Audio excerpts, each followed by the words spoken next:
This program has been made possible in part by the following sponsors. The Vancouver Courier newspaper.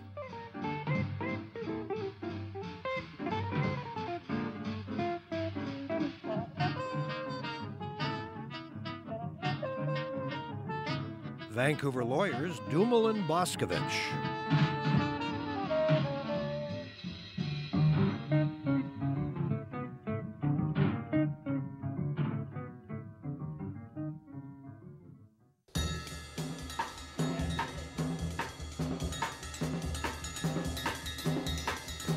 Two new initiatives have hit the street in recent months here in the Lower Mainland.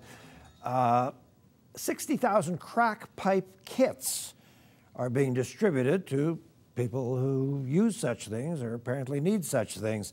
Following quick on the heels of that, there are some alcoholics in the downtown east side who feel that insight for heroin addicts is a good idea and they should have their own little place. They're calling it a lounge, and they'd like to have a safe place to drink and that they should have free booze. But of course, that idea is already old because there are some people who are giving out a free glass of something or other once an hour to alcoholics. Both of those initiatives fall under what is called harm reduction. Not everybody, including me, is enamored with the ideas of harm reduction. Some of us would like to see support, money, and energy going more into prevention and treatment. At the top of that list of people who would like those kinds of initiatives would be our guest, Jim O'Rourke, who is the executive director of VisionQuest Society, with what, 5, 6, 7? I've lost track now. 9 different homes? Yeah, we have 110 clients, prolific offenders in treatment. Holy smokes, I didn't realize it was that many. So give us a rough picture of VisionQuest, and then let's talk about what that work is about.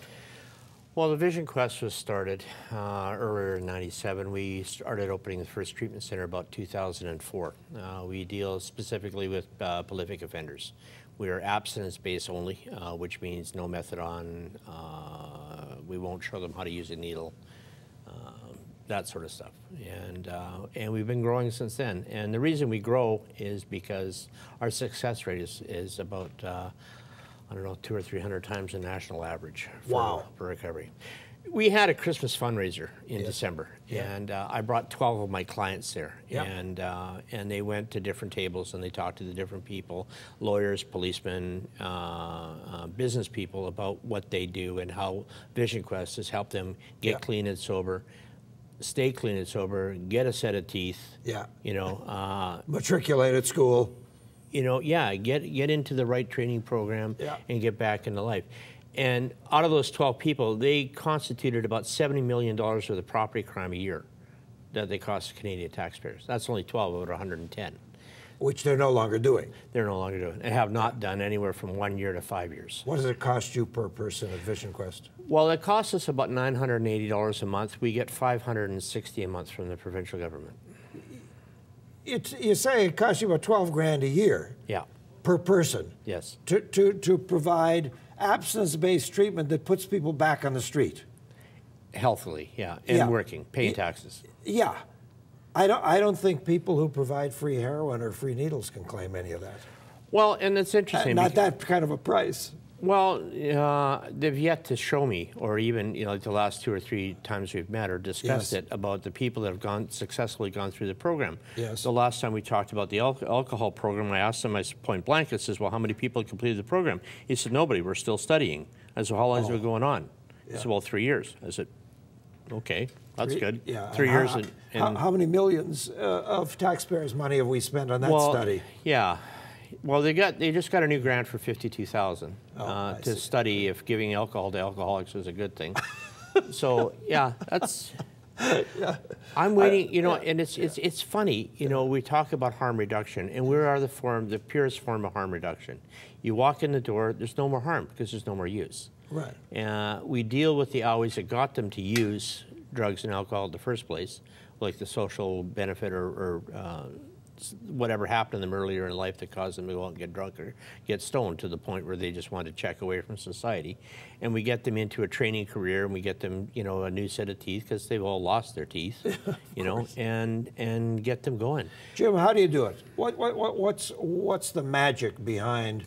And you are, and we should tell the folks that Jim's wonderful program is one of dozens of programs, each integral to itself, each operating slightly differently, but all with the same basic principles of abstinence-based, and the goal is let's get people standing on their feet. Tell us a bit about how VisionQuest does it. Well, first, because we specifically deal with criminals, we only get ours from jail. You get all or most of your clients from jail? Yeah, 95 or 97%, something like that, comes from jail. Okay. They come first under bail, and then second, once they've completed their bail, then their conviction is usually a conditional sentence order to us. Well, that's very interesting because they're not highly motivated. They're sent by the authorities, right? Well, they're motivated. They're motivated to stay out of jail. Yeah, exactly. Yeah. But there's a myth. There's always been a myth in the rehab business that people have to be really highly motivated to quit using drugs, and it's not true. Well, no. Eventually, you get motivated, but if you get into a program, your motivation changes. Well, I was motivated to stay clean because I was ordered by the courts for drug testing once a week and to report to the policeman every day.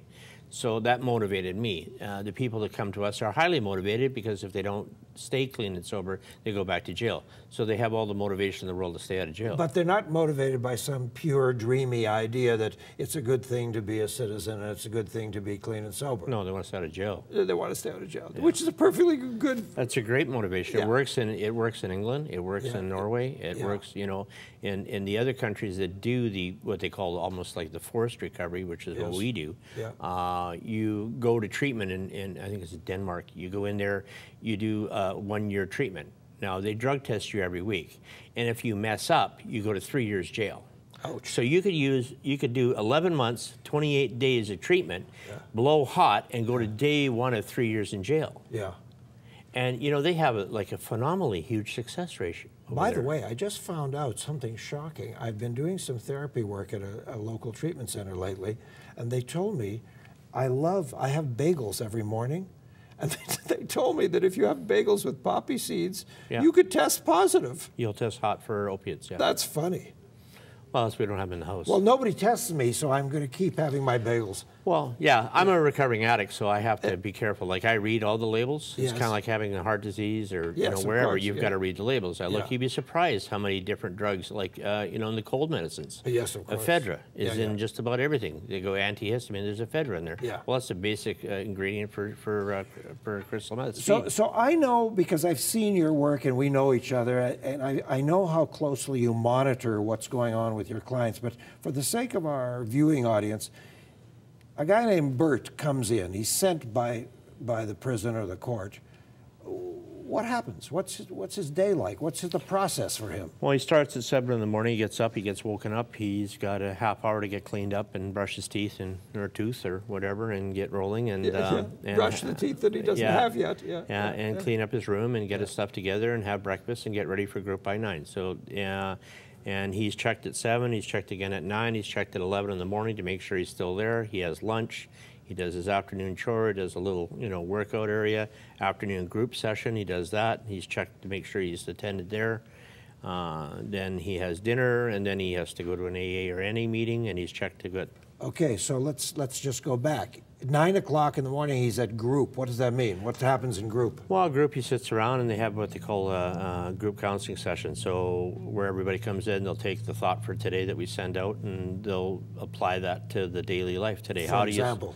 Well, you know, how do you solve your problems without anger? Aha. You know, and that'll be a group discussion because usually, you know, when in doubt, knock it out is a really good problem-solving thing for my guys. So. Now, how do you talk your way through that without knuckling somebody? Yes. How do you, you know, buy a loaf of bread? Yes. You know, you got to remember, my guys have never budgeted, never did anything. Yes. They don't solve problems well, so they learn how to solve problems. They do conflict resolution. They knew how to do anger management. You know, so they do lots of little things in the morning group. In the afternoon group, they have the life skills program, which teaches them how to function in life today. Because we can keep people in jail and we can cocoon them in jail, which is a society all on their own. But it's not the society that they function in today. It's jail is his own life, and that's where they get comfortable in going into life. So what we got to do is teach them how to walk in the streets of today, how to walk down the street without using, you know, the F word, F-bomb and everything. And you'd be surprised how many times they can squeeze that into a sentence. But everybody does that. That's the terrible thing. He says everybody just walking by the Shaw Tower today, arriving here, businessmen walking by me were effing and effing and effing. Yeah, not in my house. Yeah. You know, Yeah. you do that, you get a picket day, which means you do everybody's chore that day. Right. Right. So you can scrub floors all day long. By the way, you said they have breakfast. Who's feeding them? Themselves?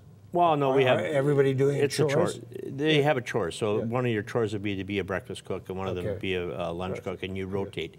Because the biggest part of the program is learning how to take care of yourself. You know, my guys do McDonald's drive-through in a hurry, right? But they don't know how to cook breakfast, or how to boil an egg, or how to flip a pancake. Right. You know, so we do that for them. We also get them a food safety certificate by the time they leave, hopefully. You know, we're working on trying to get St. John's Ambulance to give them like first aid. Absolutely. Why not? Yeah. So then you said in the evening they'll probably go to Alcoholics Anonymous or Narcotics Anonymous meetings, to 12-step programs. Yeah. So and does that happen on your premises or out at church basements, all the usual places? Yeah, all the community usual. centers? Yeah. Yeah. Why? I mean, it's obvious to me, but I want you to explain. Well, they have this to the find a audience. sponsor. They have to, you know, get some support group outside of the recovery house. They have to learn how to deal with real people. Yeah. You know, they have to learn how to get there and come back. What do you do for the people who say, and believe it or not, I once heard the guy who was the drug czar of the city of Vancouver say in public, 12 steps doesn't work. Right. What do you do with that? Well, he hasn't surrendered yet. You know, I'm 20 years clean. Yes. And I would not be, I'm an IV heroin drug user. I would not be clean today if it wasn't for the 12-step program. And I would not be clean today unless I surrendered to the disease of addiction, which is the personality disorder that I suffer from. And how many millions of people do you think have gotten clean and sober through 12 steps? Oh, I don't know. It's been going on for 70 years. Was the last count? They got 15 million people a year that find the program, never mind the ones that go through the program. You know, Charlie Sheen was a phenomenal one that said 12-step doesn't work. But where is he today? Yeah. Yeah. You know, a mess. Yeah. We'll take a little, on that cheerful note, we'll take a little break. I didn't realize you've been clean and sober for 20 years. Yep. That's fantastic. Good for you. That's amazing. Okay, folks, we'll take a little breather. DavidBerner.com is the site to go to. Send us your emails or questions or whatever. And take a moment and thank these lovely people who are so kind to support us here on Shaw Community Television, Cable 4.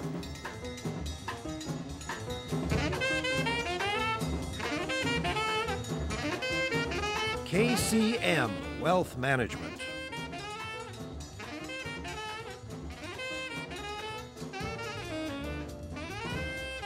Vancouver lawyers Dumel and Boscovich.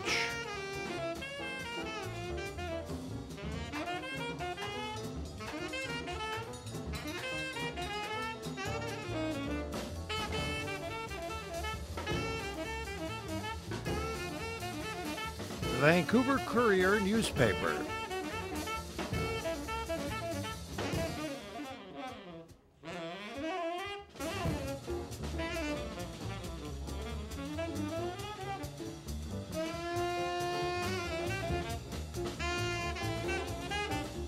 Addiction is the way that most of our culture seems to be going when it comes to dealing with addictions. But not everybody agrees with it, and I have to state as a matter of disclosure that when I'm not doing this television show, among the other things that I do, I have a part-time job. I'm the executive director of the Drug Prevention Network of Canada, and our mission is to encourage support for abstinence-based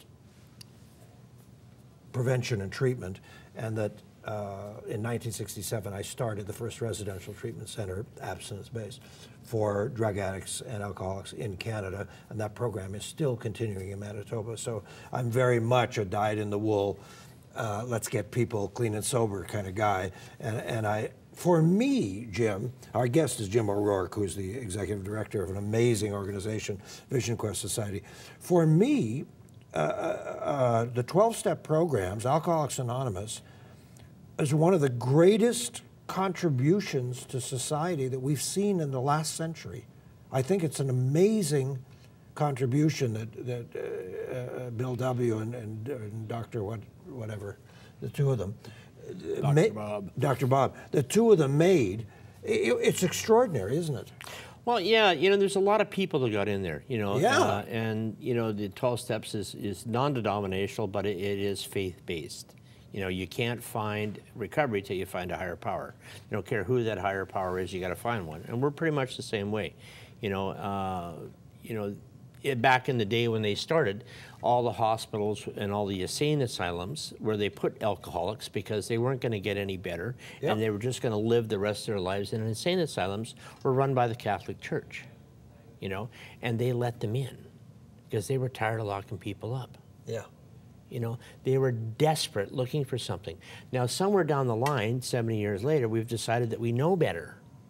And we're trying it again. We're building bigger asylums, bigger and better jails. Then we're going to put a lot of sick people and a lot of drunk people in there. We're going to tell them how they're going to stay clean and sober by their favorite narcotic. So all we've done is we've changed the dope dealer, right?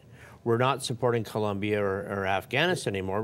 We're supporting a pharmaceutical nation who wants to get the methadone, the needle exchange. You know, the delivery of crack pipe is just absolutely phenomenal. I've not met a cracker yet that'll share any form of his pipe.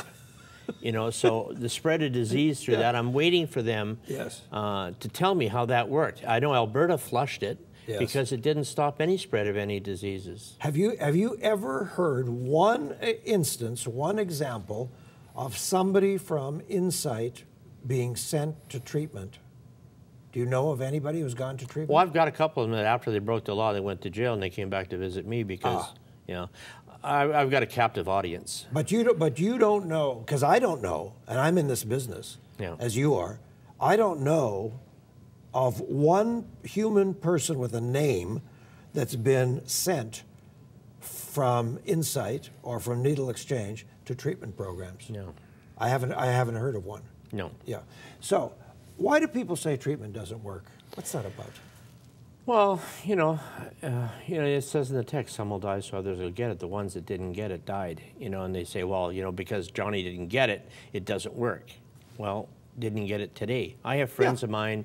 At this time. At this time. I have friends of mine in the program that have gone 10 and 15 and 12, years before they got a year clean. Yeah. And now they're 8 and 9 years clean. You know, so does it work today? It depends on your level of surrender. You know. Well, what do you say to people who say, see, a lot of people will hear surrender and they go, what the hell is that? That's freaky, surrender. What does that mean? I'm Irish Catholic. You talk about it. You know, we don't surrender. We're not allowed to fight. And that's what a lot of it is. It's, you know, you go in and the surrender portion is the hardest portion of the program. You know, but we got to do it. You know. What is it you're surrendering? How are you surrendering? Well, I'm surrendering everything, you know, because I can't control nothing. And surrendering your will. You say, I'm not going to try to run everything anymore. Well, I thought I could. Yeah. You know, I surrendered my will. You know, I surrendered, you know, my inability to deal with anything. No, but you found a nice trick, and there's a handful of people like you. You guys are rare birds. You surrendered your will, and then you took your will and put it into a bigger purpose. Well, I put it in, when I first cleaned up, I went to recovery and I finished my jail sentences, and then I disassociated myself from criminals and a lot, you know, I went to my meeting, but I was pretty quiet. I became a workaholic. Yeah, and then I went to work for communications companies who would give me a quote of $1 million a year, and I would do $12 million. You know, I was paying $14,000 a month in income tax. And ouch. My stepfather was so very proud of me because I was making money legally and I was a good guy and I was doing all sorts of stuff. But? What was the but part? The but was I wasn't doing anything, you know. I had the fear of my criminal record coming back up and, you know, and all this other stuff and like, well, yeah, it's great. He just, you know, what was he doing, you know? And I guess the birth of my son helped me realize that we needed to do something else. There needed to be somebody there that could understand, you know, alcoholics and drug addicts, especially criminals, and help them to the next level. Help them hold up a banner and say, you know what, you can do this. You can change. Yeah. You know, you can stop beating people up. You can stop shooting people. You can do crime prevention through rehabilitation. Do your people at VisionQuest, you know, one of the principles of AA is you got to give it away to keep it. You have people doing community work? 100 community hours per client. Really? Yeah. For example, like? Well, they do Cobb's bread, they clean gutters for old people, they do shovel driveways, they cut lawns, you know, whatever. Whatever we can get volunteers to take them to do, right? Yeah, what's the feeling there? What's the sense? What do you hear from your clients about that? I mean, are they resistant at first? The first one, yeah. Yeah. Yeah. And then after a while, they start going, wow, that was good. You know, one of my houses is right next door to an old folks home. Okay. I mean, like right next door. So yeah, see, right away, you see, people are thinking, oh, he's got a rehab house right next to an old folks home. That's terrible. Well, we've been there 4 years, and we have never had an incident ever. Ever, right. You know, where things have gone south. The old girls have adopted the guys, and they bring cookies and homemade bread, and my guys go over and move TVs for them and This pick was this the up. exact experience I had 40 years ago. Yeah. The literal exact experience. Yeah. I'm just waiting for the insurance companies to come along the line. You know, we don't get the same funding that if I was to open up a needle exchange program, you know, one guy got, in Maple Ridge, he got $750,000 a year to deliver needles to recovery homes. Oh my God. For what? To make sure they had clean needles to use. But recovery homes don't use needles. Right. So anyhow, he talked the health department out of $750,000 to do that. I thought that was good. Scam. Yeah, he's Can pretty you good. say scam, kids? Perfect. Yeah. He's a good guy. Yeah. And God love him. He's got $750K. Very He's driving on a van full of needles and not have to be accountable for. I'm waiting for somebody to look at the liability policy and say, by feeding an alcoholic alcohol every hour, by allowing them to shoot dope, by giving them needles to shoot that dope, you are killing them. So it's assisted suicide. Then why do we have, see, I embrace everything you say, you know that, but why do we have Larry Campbell, Mikey Harcourt, Philip Owen, of course, and who, Sam, I guess? Silly Sam, yeah. Silly Sam. So we got 4 previous mayors of this city all saying, no, we've got to legalize marijuana. We've got to give people things, and understand that one of those 4 guys, Mike, is a friend of mine, and we'll have breakfast every 3 or 4 months and agree to disagree about some things. But we agree about a lot of things. But why are they saying that? Well, because the crime rate will go down if they keep them stoned. For 5 minutes. It will, but the more you feed them, the more they won't steal. And when we legalize marijuana, in your opinion, Jim O'Rourke, is that going to mess up organized crime? Oh, I don't know. You know, they're going to find something else. Of course. You know, that's what they do. That's what they do. They're going to find something else. Dope fiends shoot dope. Organized crime organizes criminal activities. That's, you should go after the doctors that overprescribe Benzies, right? You should go after the doctors who prescribe Ritalin for children. That's right. Or how about the doctor that gives a prescription for pot, okay? You're allowed to smoke 3 grams a day, and he gives you a prescription, and he gets you a Health Canada license to grow 25 plants for your 3 grams a day. Now, 25 plants, right? Each plant crops in 1 pound, 454 grams. Just the math. I'm a math guy. Okay. I'm a communications geek, so math. Okay, so each plant gives you 454 grams. You got 25 plants. That'll crop 3 times a year. Okay, so you got 75 plants at 454. How many grams in a day you can smoke is 3. So you got 900 grams, so 2 plants, you're done for the year. But you've got the extra 70 what?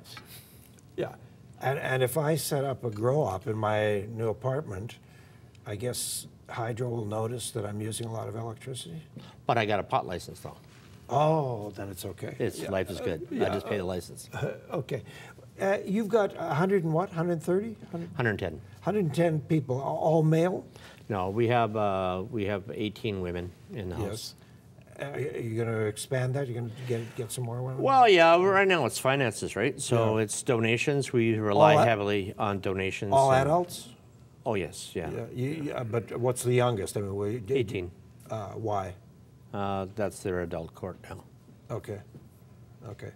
Do you see a VisionQuest chapter with teens coming up? Would you like to do? The liability, sure. If somebody can pay off my liability insurance, sure, not a problem. You know, because we have, you know, we get them at 18. Yeah. You know, we had a young kid come to us at 18 right out of UIDC. Yes. He came in, all that in a bag of chips, Yeah. mouthed off to a couple of people, took off. Ended up in adult jail. They put him in the same wing as the bacon boy. Yes. He mouthed off to him, came out, 4 broken ribs, 9 teeth missing. Oh, hello. And a broken nose, yeah. So, you know, he's very willing to stay out of jail now. Yeah. You know, but you know, we need to get to them before they make that mistake. Yeah. You know, and it's sad when they go to that level, and everything is put into that perspective for them, right? Like they're not talking and saying, "Well, little Johnny, what are we going to do now?" We've got less than a minute. Your central message to our audience: get treatment. Don't get treatment. Don't enable. Don't get involved in drugs to start with, but if that's where you are, get into treatment. Yeah, get into treatment. Say no. Go to a meeting. They're free. Jim O'Rourke, one of the good guys, does great work. All right, that's it for us, folks. We are out of here. Again, davidbernard.com is the site to go to. And next week, Adrian Mastracci, who is actually one of our advertisers, one of our supporters from KCM Wealth Management. The world markets have gone just totally insane and totally south. How do you survive financially in the midst of all that? That's coming up next week. Thanks so much for being with us here on Shaw Community Television Cable 4. Good night.